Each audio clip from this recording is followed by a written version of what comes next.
Well, I got a flat tire, so we decided to pull the engine out of my car. This right here is nah, I'm kidding. This right here is a junkyard motor. This thing has years worth of corrosion and oxidation on it. And what I want to see is how quickly I can take this thing from a terrible state to a great looking product. All I'm going to do is use glass bead on this thing. If you guys aren't familiar with what that is, I'll explain it as we're going over the results, but let's get directly into it.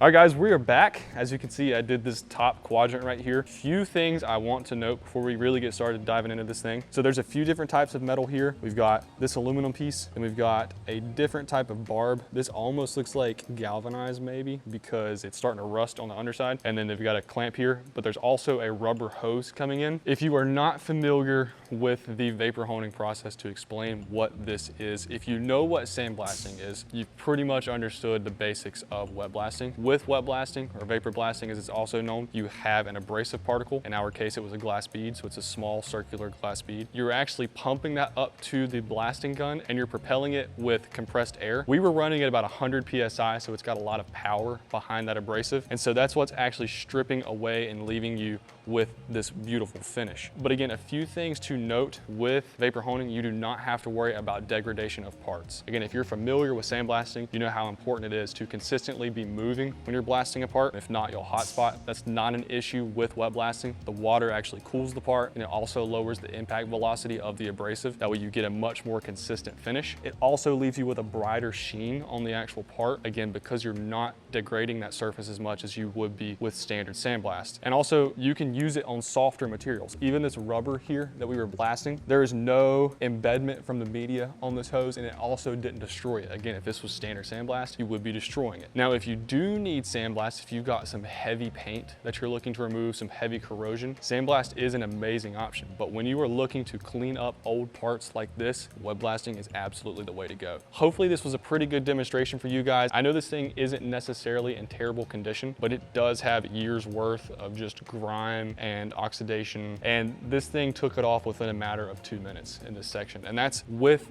a burnishing process where you turn the pressure down and run the slurry over the part to brighten it up even further. If you are an antique restorer of any sorts, not limited to the automotive world, if you're in motorcycles, if you are into just antique things in general, this is an amazing way to restore things without degrading the surface. So you don't have to worry about destroying the part that you're working with. And that goes for even brass or gold pieces. We've done jewelry in the past. If you guys have any questions about this process and would like to see more, please leave it in the comments below. We love interacting with you guys. Again, if you have any ideas, please put it in the comments below, as well as questions. Also, check out our channel.